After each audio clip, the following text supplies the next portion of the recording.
happy hour.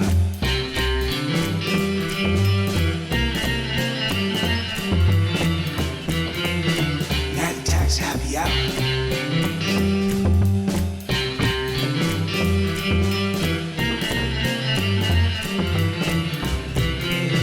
Night attacks happy hour.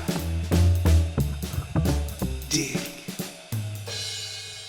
Man, for everybody who didn't see what I was seeing, which is all of you, it was so awesome. I love how on rails the happy hour is, where it's like we don't turn on the stream, wait for everybody to gather, play some tunes, hang out for a bit, ask if everyone's ready to get ready for the show. It's like 4:00, stream goes live, and the theme plays, and in this case, the theme was playing, and I was looking at an empty chair.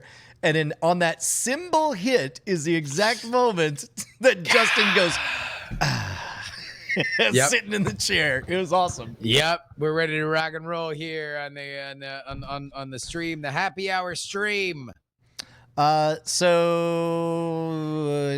the unhappy follow, I was bragging last night about running a lot, and then today I paid the price. My knee is turns out running a lot. Your knee is like, ooh, you ran a lot yesterday.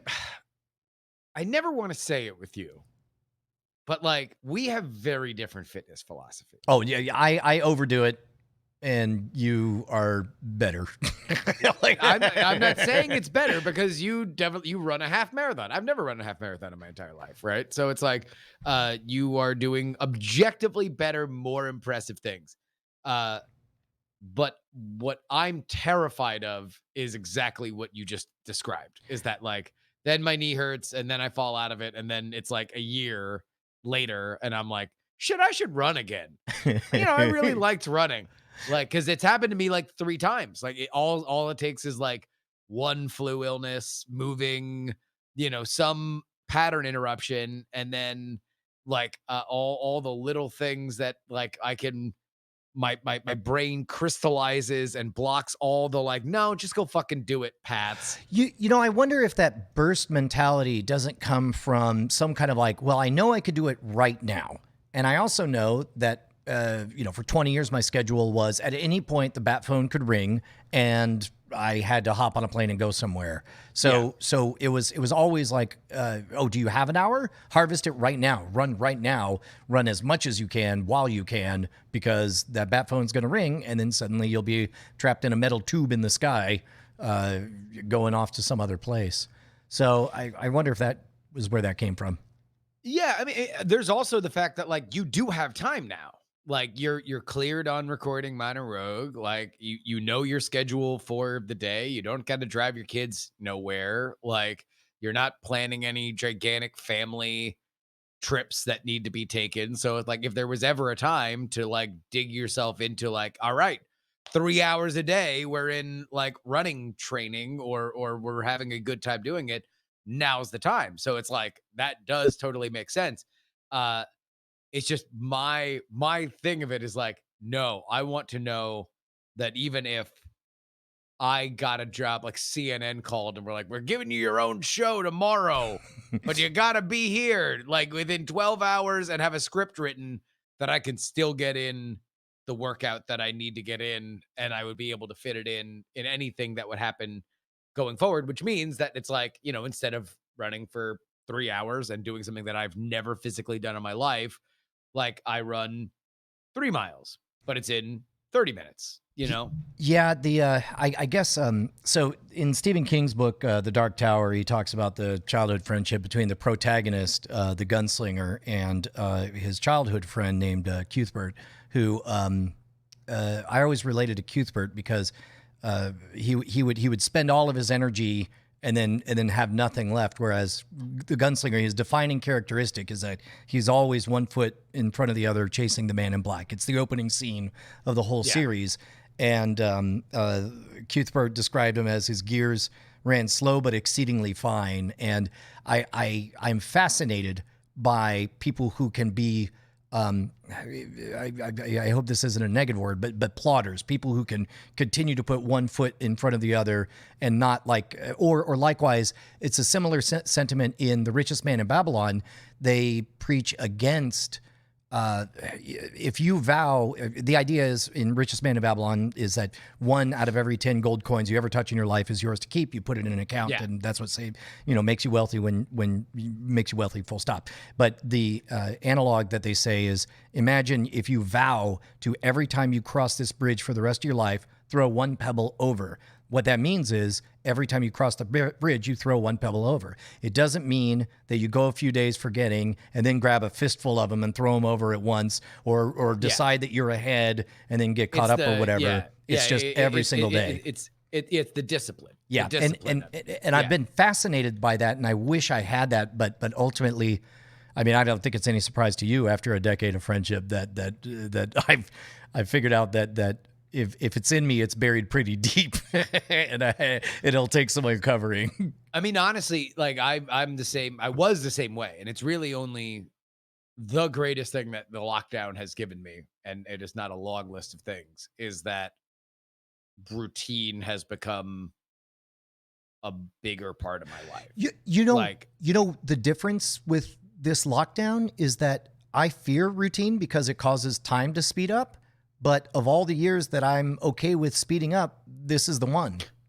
Well, that's the thing, is that it's like I don't have a choice. Like, so either I can live a Groundhog Day that I hate, or I can live a Groundhog Day where me throwing the pebble over the bridge is like, oh shit, look at that fucking gigantic little island I have from all the pebbles I threw over. Like that's it. And it's been the seed of the Raise the Dead stuff. It's been the seed of everything that's kind of come from that. It's been the seed of the fitness stuff, the diet stuff, like all of it has become more of a thing. Now, who knows what happens when there are more freedoms? Who knows what happens when the world begins to resemble something like it was before, although I think it'll be a long time until it's totally there. Who knows? But for now, I don't have a choice. Like I don't have a partner for which I could share the things that I would like to share. I don't have places that I could go that I would feel comfortable.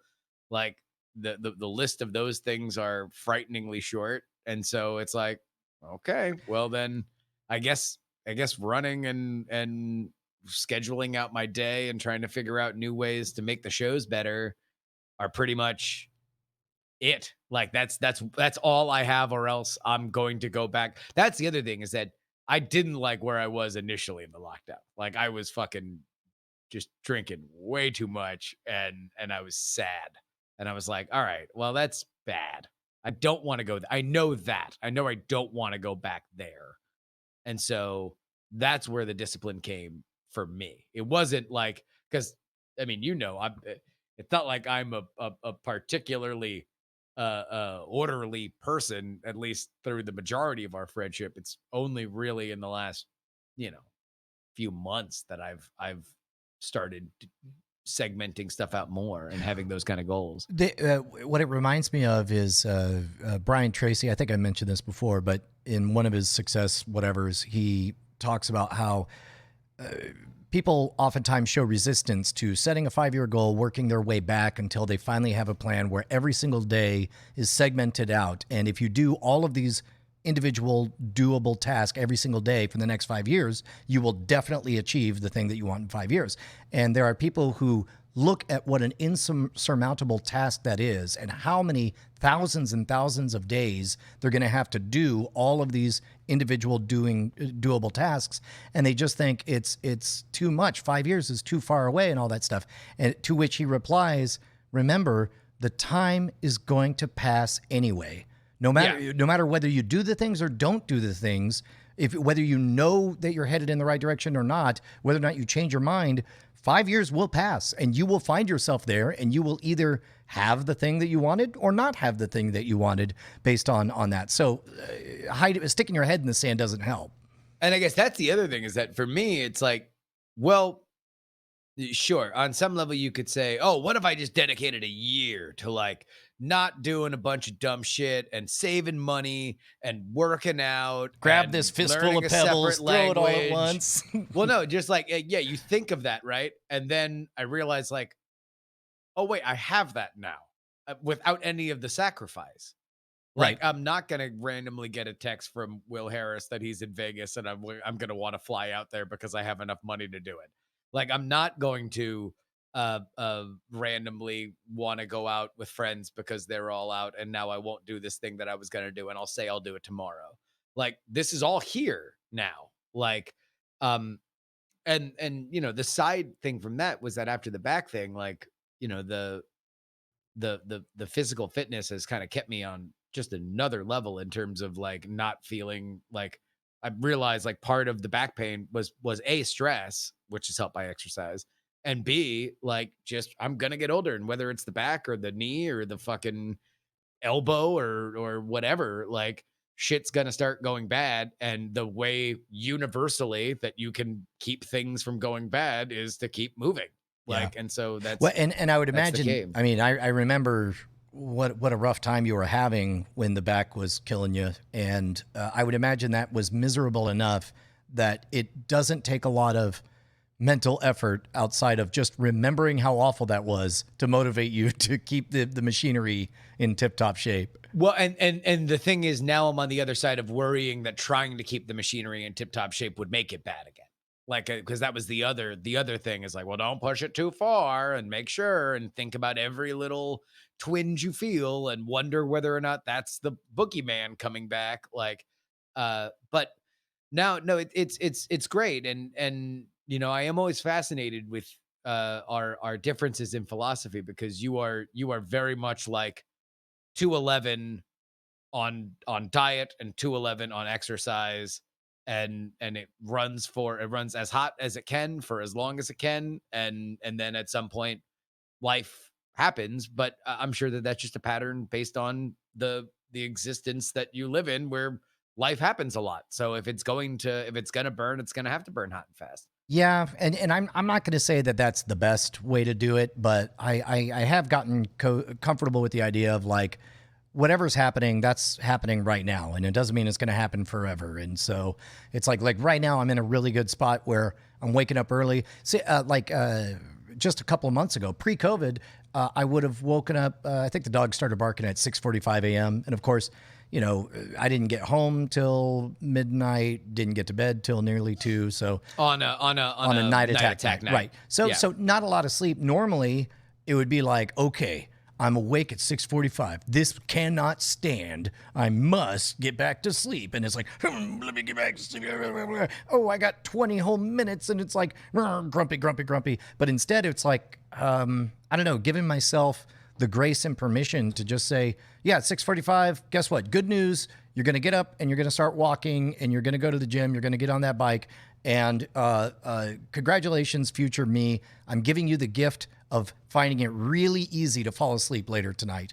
And, Yeah. I'm a little tired today, but I think that, man, exercise is one of those weird things where it's like, it's so hard to get started and it's so hard to get over that 2-week hump to where it feels even remotely good. But once you get there, I mean, I don't know, it really does change a lot of things. And The key I've always found is that just do the little thing every day. yeah, Whatever that little thing is, walking around the block or whatever, like, because there's 2 steps to that. A, the discipline of that, and then B, then the key, that's the primer. The ignition is the will to go forward. yeah, Because once you've got the primer there that you're doing a thing, that still is easy to fall out of if you're like, oh shit, the game's on, I'm not gonna walk, right? But if you have that primer and then you have the ignition of like, what about twice the length? What about jogging? Now I need to make the mental decision. Okay, I'll put on sweatpants instead of jeans, or I'll put on gym shorts instead of jeans. Like, oh, like what if I what if I ran around the block twice? Like, and then you start thinking about like, oh, okay, well, let me look at the like a couch to 5K thing or whatever. It's like as soon as you get that first step, like, you get the like I'm doing the thing every day, and then you get the will to improve.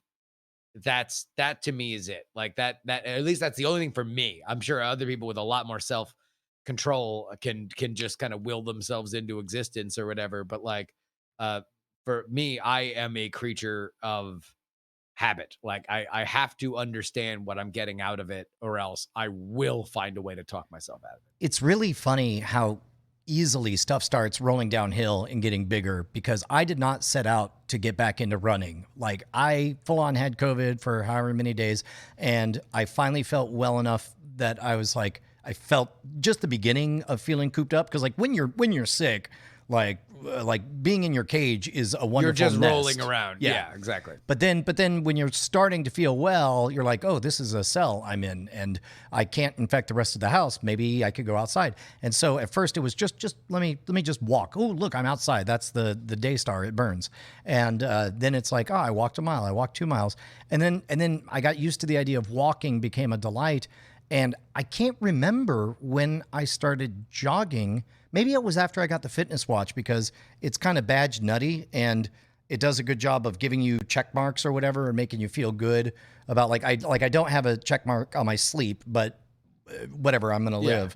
But getting that check mark of like, hey, you went from 0 to something was enough to keep me walking. And I, for the life of me, I guess I could go track it since there's GPS, but I don't remember when I first jogged just a short 100 meters of it.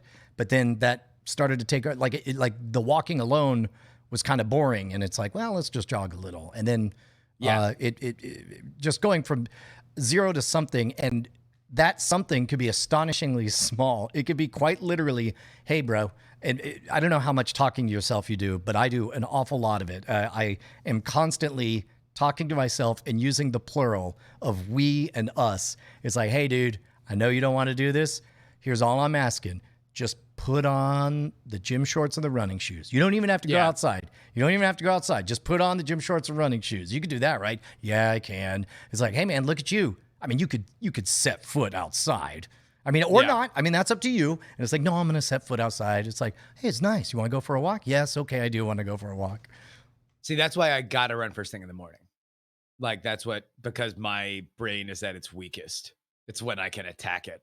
Like it's because I just know I wake up, I make coffee for Ashley and I to last throughout the day. And then when the coffee's done, I pour Ashley's coffee, I leave it on the bedside, and then I just go. Because like at that point, now I know it's sacrosanct that it's like that's just what happens in the mornings. And I go, and by the time that it sucks. It usually sucks the worst the first mile.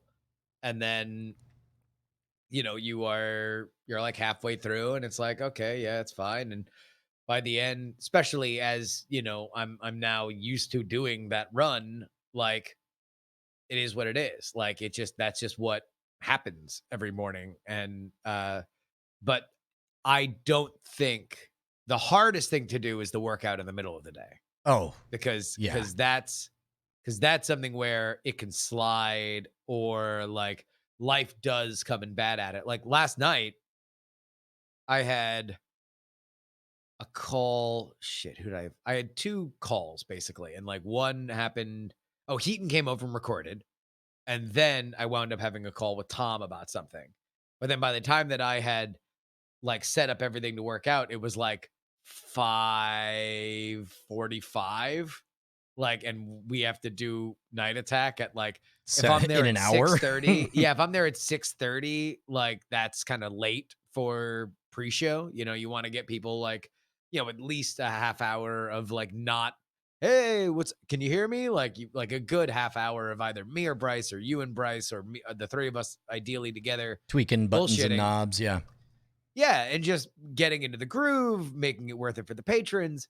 And so it's like, that was a situation where very easily I could have just knocked it off. I could have just said, whatever, I'll just go back and do it. I had another situation when we were doing the debates where the fucking water was off in our building. And it was like, all right, so now I got to work out and then not take a shower and then get into a suit and then live stream on my feet for fucking 2 hours, 3 hours. But I did. And I had to take some fucking horse bath with a towel and fucking like in the sink.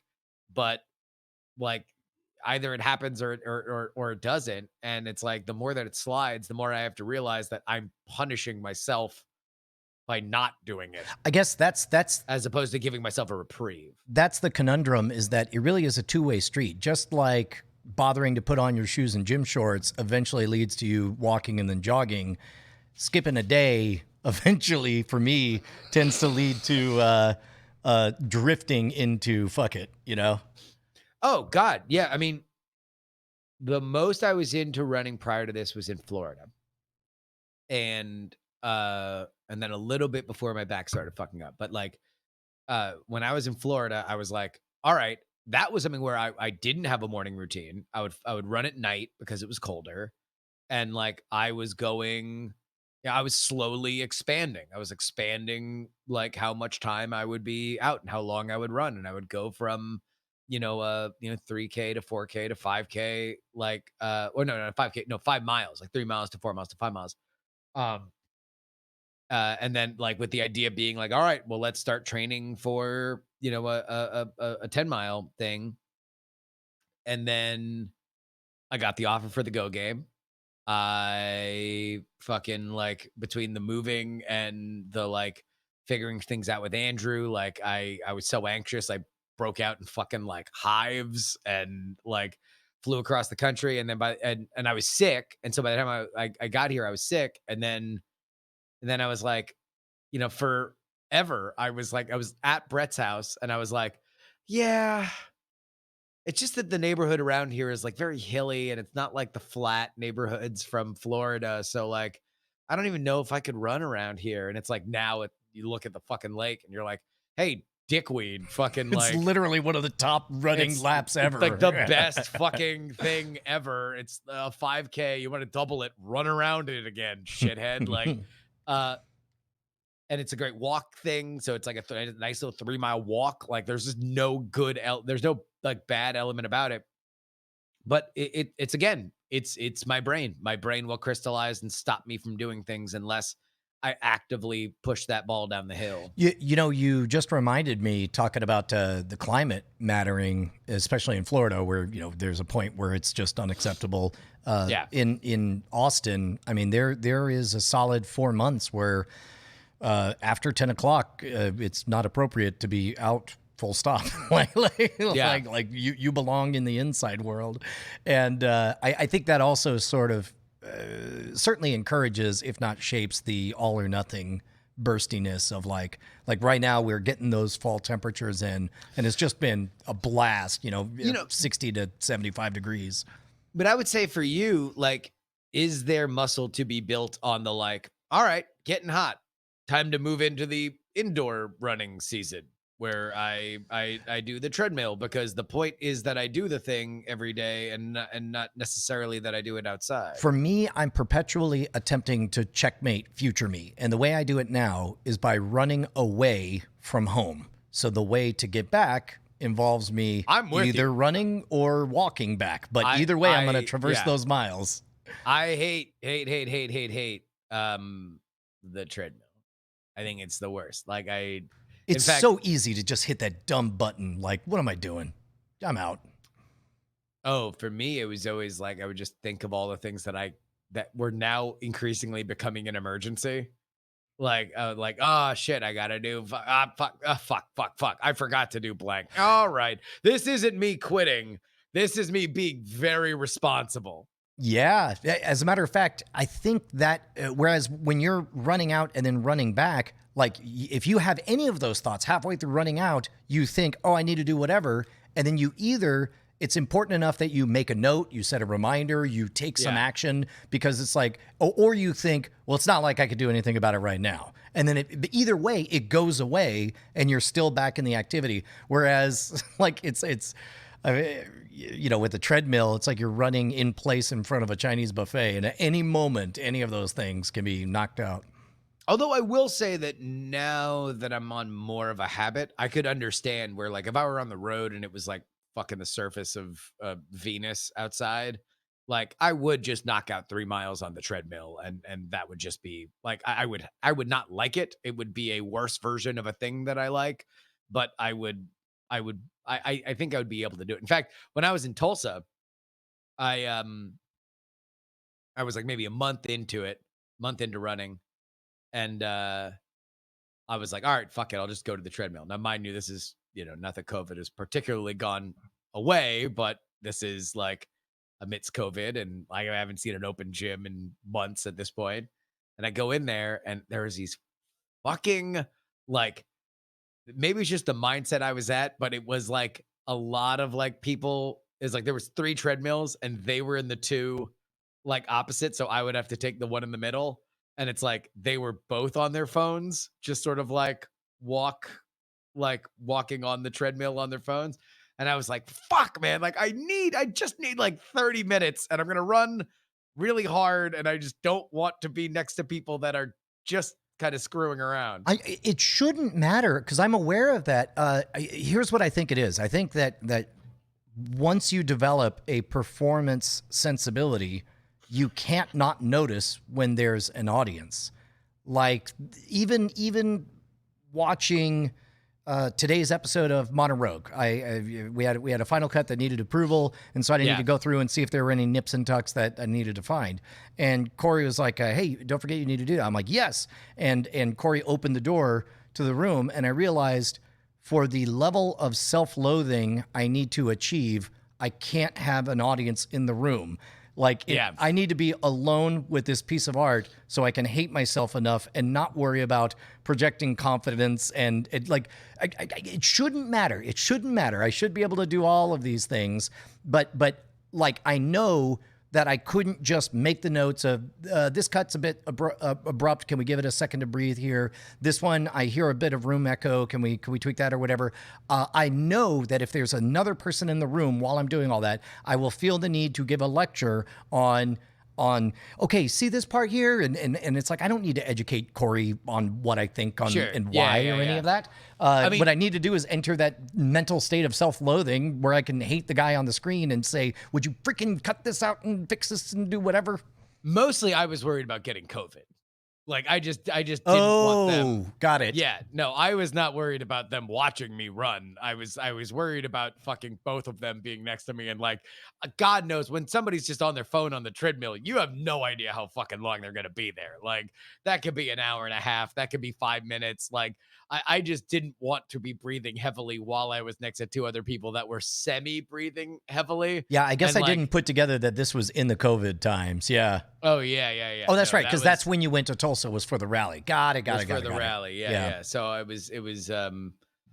So I ran outside though, which it was actually really good. It kind of it oriented me with the city, and it was actually kind of a nice little, like doing the little like 3-mile lap around like a mid-sized city like Tulsa is like running around the entire downtown. So it was that was pretty good. I'm glad I did that. You know what I've noticed is working out every day, and especially running, because previously, for the previous year, my workouts were all weight training, strength training with a trainer. So all of that time was spent with that person, and we would discuss how things were going, in life and all that stuff. But as much as you and I love that feeling of sitting alone at a bar playing Hearthstone, not talking to nobody, I think that part of us loving the not talking about it is that we know we're not engaging in the healthiest of activities. It's a little go away world treat moment for us. Maybe. Yeah. Whereas when I'm running now, I get thirsty. I'll go,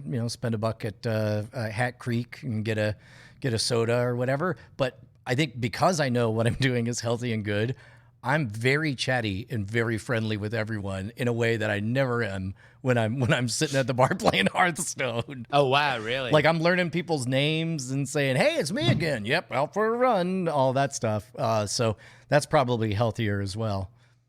Yeah. I don't know if I've gotten friendlier because the vibe is different out here. Like the vibe is definitely a little bit more. Maybe don't look at me too long because I don't know if that gets you COVID. Well, and also you guys are geographically closer to the black hole of extroversion that is Seattle. So I almost want to attribute some amount of standoffishness is too harsh a word, but basically aloofness to Northern California that doesn't maybe exist in Southern California as you get farther away from Seattle. Because I remember when hold on, I don't what Seattle thing do you my brother moved to Seattle and it broke him. He had to quit that job because the whole city was just so aloof and cliquey and standoffish, and he couldn't handle it. He's trying to bring his Texan joy and all of the gray swallowed it. So I know I'm overstating, but I do get the vibe. Oh, I just did not. I don't know if I feel that, if I feel an aloofness in general out here. I do think COVID wise, it is something where there is just a general sense of like, wear your mask. If you need to be out as if at any moment God could pull your card and you would get COVID. Like that would, except not God, whatever they're going to substitute God for out here. But Mother Earth, Gaia will Gaia will smite you, right? So although, like, that being said, I am way more friendly with the people that I buy drinks from.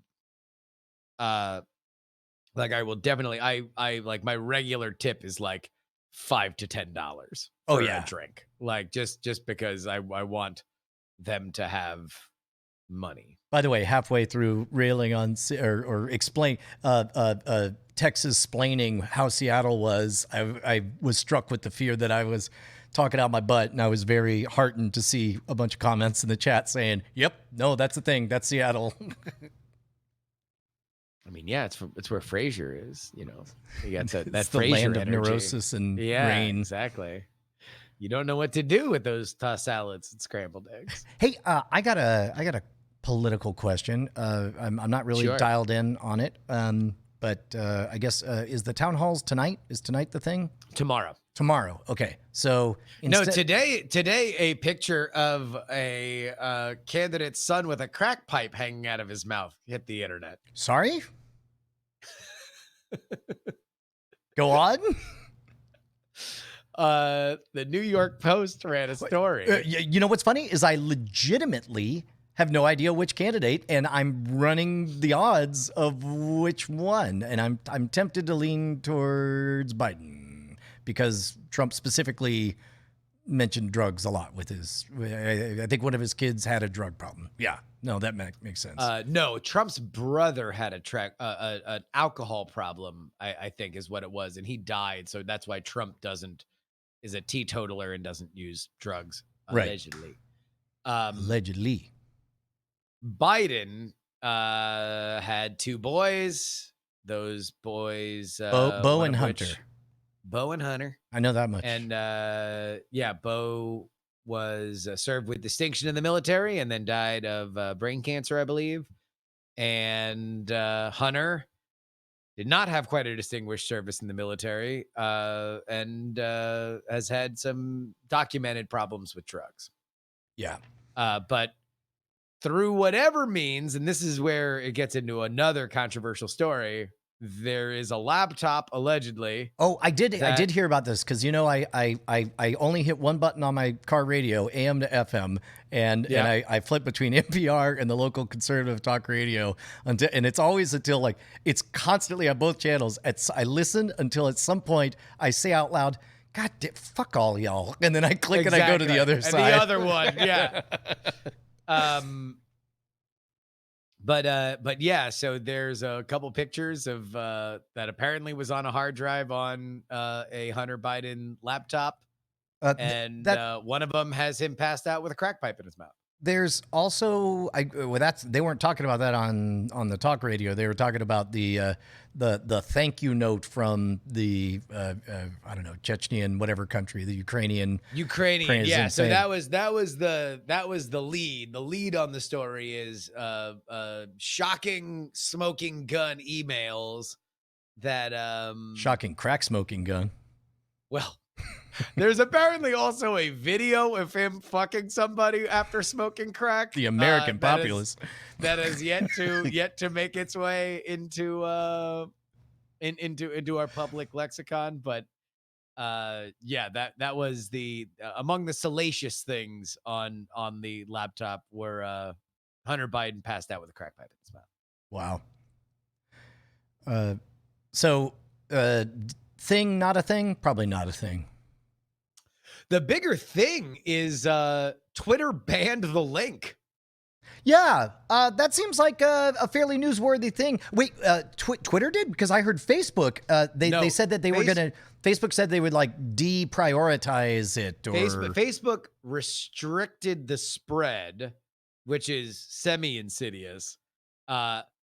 Twitter, out and out, you cannot share the link. You cannot DM the link. And if you click on the link via an old post, it says that link does not work and you need to go back. There is, every time I hear anything about this from Facebook or Twitter, I hear your haunting words when you said Facebook opened the gates of hell the moment they took down a single post. Like and you're so right. Like they are straight up deciding the president of the United States, because in an alternate reality, their algorithms would run crazy with it. And again, it might sound like I'm taking a side. I'm not taking a side. I've Joe Jorgensen for the win. Yeah, it's I have issues with just the lines they draw. Number one, I think that like what they need is mods. They need mods to create rules for their community. I think oddly enough, Reddit has really done this better than almost anybody in terms of separating these things into communities, and you have policemen for those communities. And then if the communities get toxic, then you kill them. I know that there still are censorship issues within Reddit, but at the very least, they have baseline answers for baseline questions. And those are like, hey, look, up to the community. Like there's a lot of leeway. Yes, Reddit is very, very balkanized. The people at _Donald don't necessarily get along with the folks over in. They're no longer allowed. Funny. They shut down the _. But you understand my meaning is that there are different norms for different communities, and you have different mayors of different city states all over the place, and it seems like they all kind of get along. But yeah, I thought that the Twitter thing was way out of pocket. I didn't like that one. I didn't like that move at all. Well, the world's chat room, suddenly there are literally banned phrases you can't say. Like you can't talk about that story and inform people about it. They said that it was because it was their hacking line that was crossed. Oh, it was ethical, but I thought the story was a laptop was turned in for repair. A dude, as one commonly and legitimately would sensibly do, immediately snooped through the hard drive, decided this is valuable, made a copy of it, hung on to it, poked around, found some interesting stuff, turned it over to the president's personal attorney and attack dog, Rudy Giuliani. And then at which point the FBI went and seized the original. Yeah. So I don't buy the chain of custody. Well, I mean, first of all, this is if that is a cover story and a lie, that alone is horrifying and awful. Yes. Now, whether or not you believe in that story, we have a rich history in American journalism of information that was seized illegally, then making its way to journalistic outlets for which they run. What was the cover story for that Newt Gingrich cell phone call, where I believe the cover story was a family was out on vacation, and by some wacky way, their car radio started picking up Newt Gingrich's personal cell phone call. I don't even remember that. And then they just naturally recorded it. And then they, let me see. Let me poke around. Wow. Complete your thought, good. and let me see if I can bring this to you.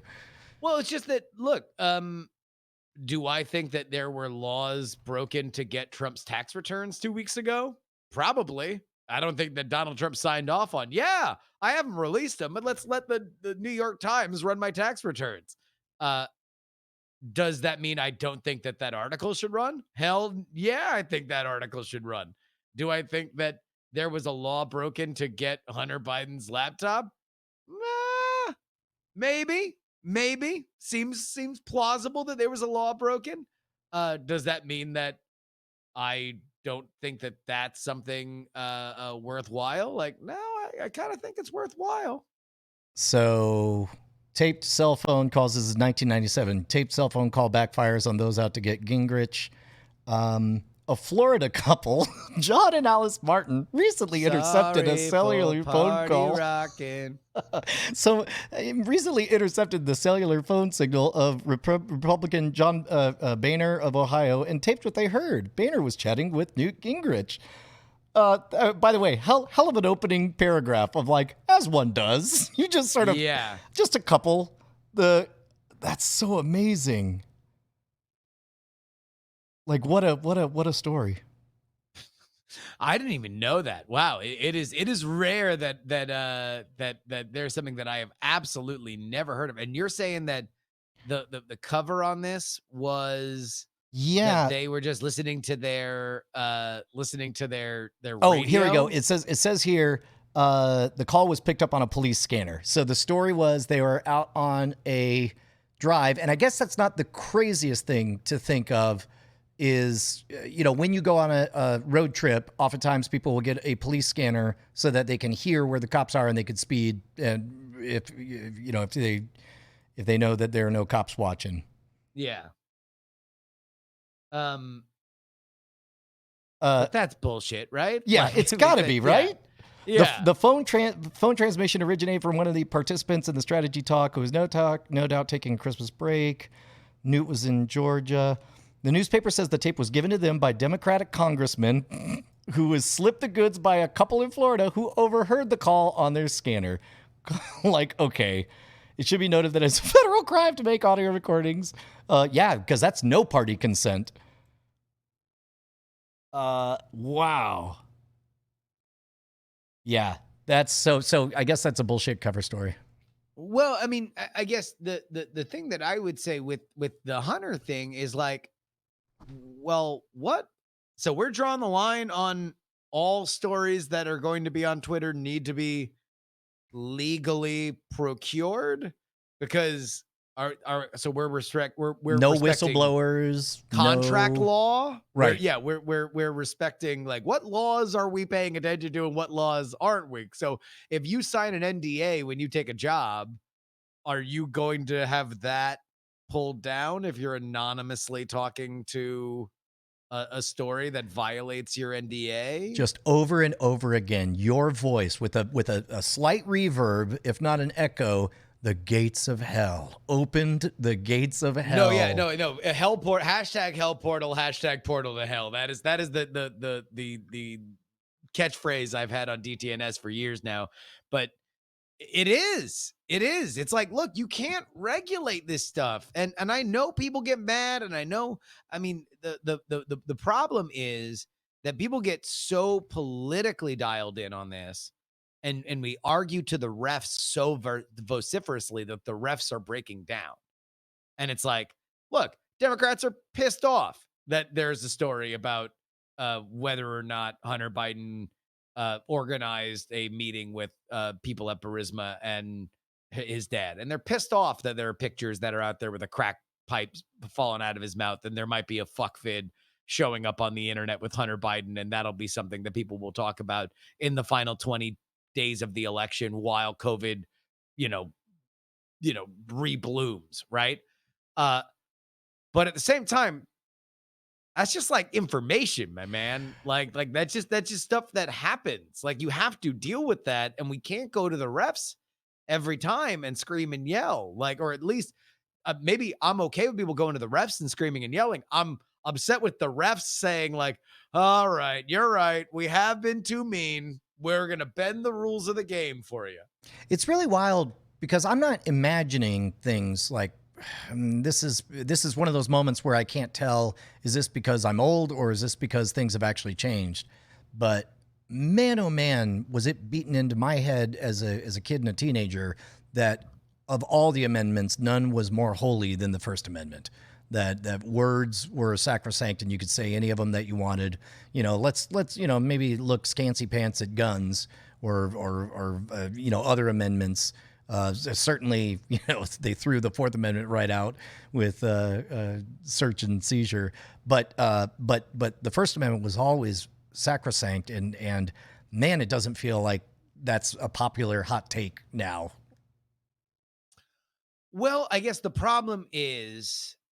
Oh, and to be clear, they're all private companies. They could do whatever they want, right? What do we expect from these message boards? Like, what do we want from them?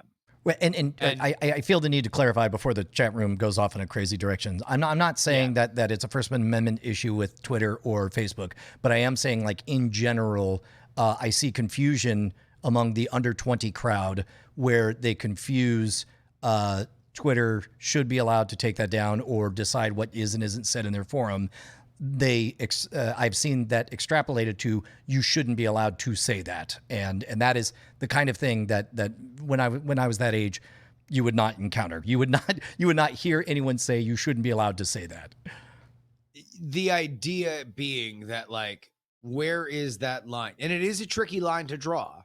Where is that line between our diversity of language is our strength, right? And we need to make sure that we're not giving oxygen to the fires of odious ideas that dissolve us, right? And that's a hard line to draw. Like, I don't blame anybody for having a hard time trying to figure that out, and saying, as American companies born with the powers of the First Amendment, so, no matter what, via Safe Harbor or anything else, Twitter doesn't have to worry, by and large, with, like, the government coming after them for something that they publish. They're more afraid of the mob coming for them than the government. The government, they can write a check to. The mob, they cannot. And that's building a business. And when I say mob, I mean the American people. I mean their customers, yes. not the mafia. Not the mafia. Not the Luciano clan.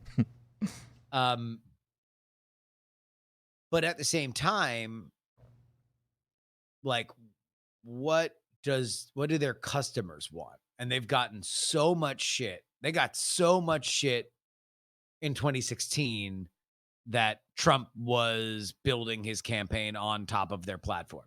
Spoiler alert, he was. Now, the question then becomes, to a largely liberal base, for their customer base, how does Twitter deal with the fact that, like, yeah, he got so big because you guys can't stop talking about him? Like, how did they handle that? Do they stop Trump? The answer today was, let's stop ourselves from obsessing about this Hunter Biden story by literally making it impossible to share. Which, on the one hand, seems to be effective. I'm going to go out on a limb and guess that Alex Jones is not reaching nearly as many people today as he was 2 years ago. No. But on the other hand, makes something taboo and makes the righteous feel more righteous for whatever their hot take on it is. Like, see, that we told you, our whole point was that the media was against Trump's ideas, and here's now hard evidence of it that tied up in a bow. Yeah, it's weird. It's really, and by the way, these are all weird. Man, I'm just asking questions here. Yeah, like it's crazy to talk about because, like, when you wade into it, like, I waded into it and I was like, all right, look, I got some questions about this story. I don't really think it's going to have that big of an effect on the election. I agree. Like, if the emails are the emails and the pictures are the pictures and the subpoena is the subpoena, then it doesn't really matter how we got there. It matters whether or not this is real or not. And it matters whether or not this matters. Well, like, do scandalous pictures of the president's son matter? And does this come any closer to prove that Joe Biden was untrustworthy in his categorizations of how he handled the business in Ukraine because of his son, right? Uh, and I think that that's more, those things you can at least have a conversation about and attack or bolster on a level that you can't a story where 4 anonymous sources said that Donald Trump called everybody who's ever been in the military suckers and losers. Like, you can't really do much about that. You could be like, they're not true. And or you could say, sounds true. And then you're done. That's pretty much where all the, if you have a name on it, then you can say, oh, well, this guy said it and he's really trustworthy. Or this guy said it and there's reasons why, of course, he would say that because he's not trustworthy at all. But at least you have secondary conversations like we're going to have with this Hunter stuff.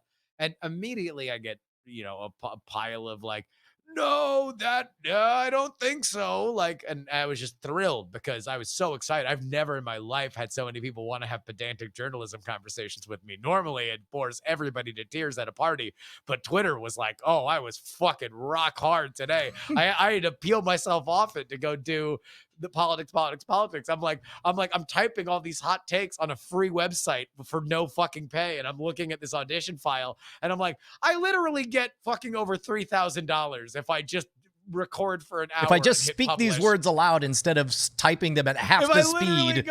I just get thousands of dollars. Never has it been more clear. Thousands of dollars fall into my lap if I just say the things I'm typing for free on this hell site. Man, it's in the chat room, somebody was asking whether or not the president should be a role model to the public. And I think I was in college listening to, I don't know, some discussion program. And man, do I have a visceral reaction to the word should. I don't like any discussion where the word is should, because what does that mean? Like, because it's such a mushy word.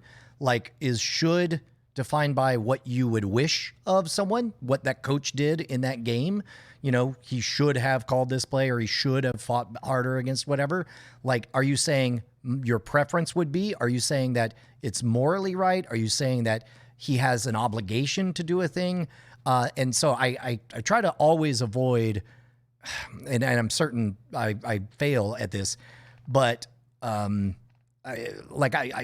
try to limit the scope of those discussions. Like, does the president have an obligation to be a role model? Is like, that is a little bit more black and white. Does he have a moral obligation or a legal obligation? Was the country better when we would all believe that the president was a role model? Right. All of those, I feel like we have, me and just about anybody else picked out of the American populace, I feel like we have a better chance of both understanding both sides than should, because should is just so mushy, and I see more arguments involving the word should than just about any other word. I don't think they should. They should what? Be role models. Or at least I wouldn't direct anybody to any president and say that they're a role model. Well, I would say that they're someone that has a very complex job. Like, there's like a person who spins a lot of plates. It's like, you look at that person, you're like, holy shit, that person that's a lot of plates that are spinning. Yeah, some of them fall, and sometimes people, they do it and more plates fall than others, but like, that's a lot of plates to spin. Man, that's a hard ass job.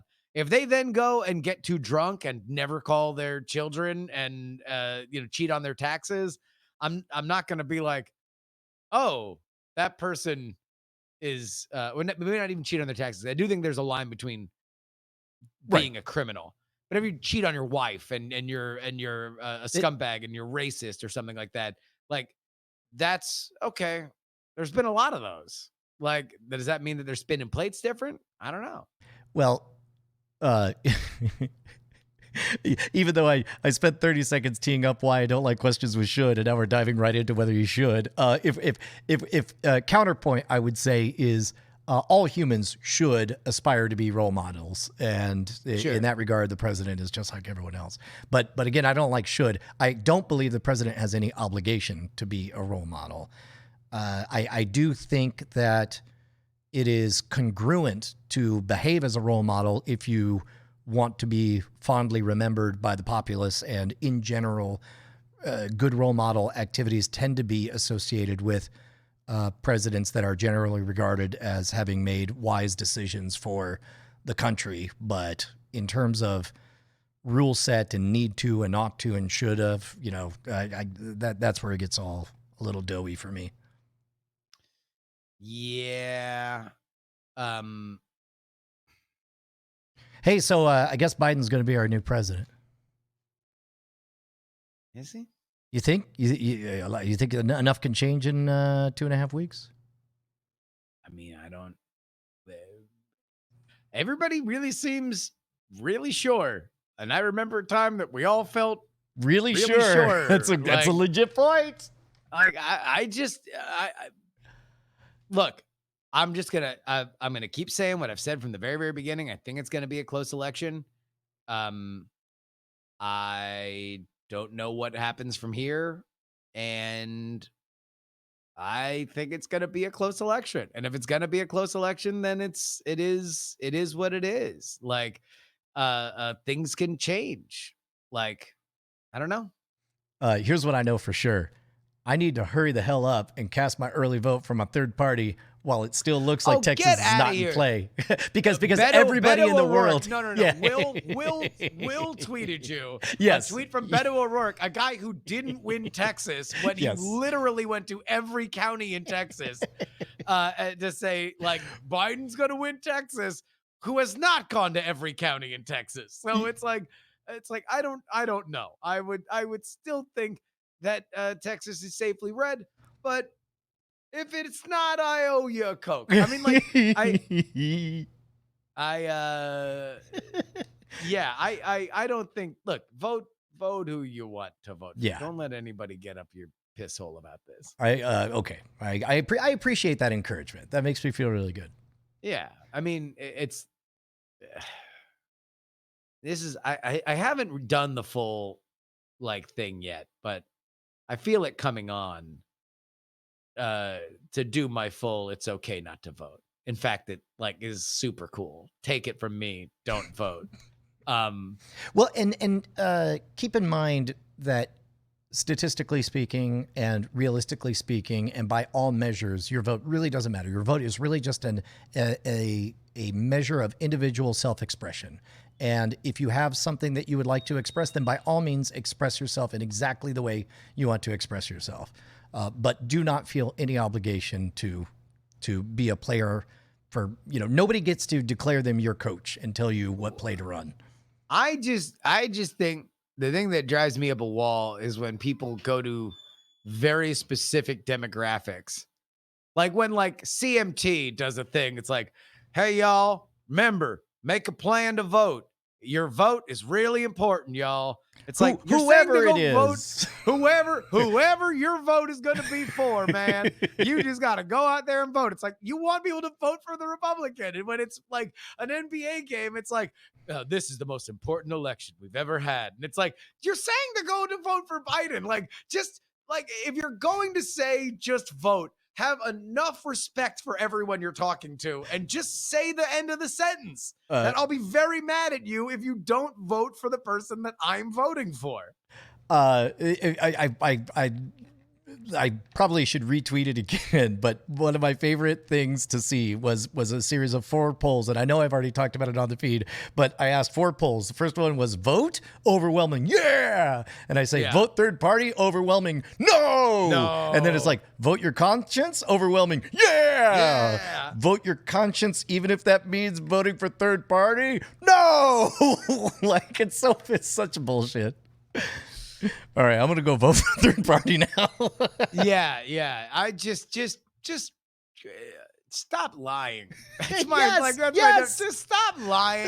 Knock it off. Stop lying. Just say again. Like, just don't pretend that you're not out there actively proselytizing for your God.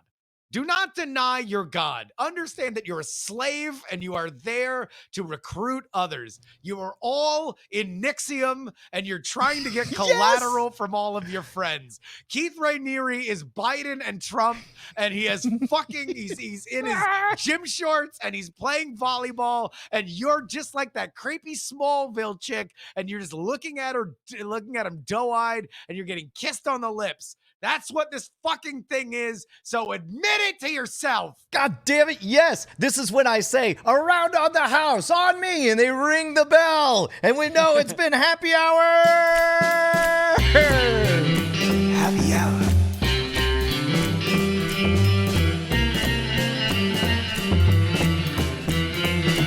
Night attacks happy hour.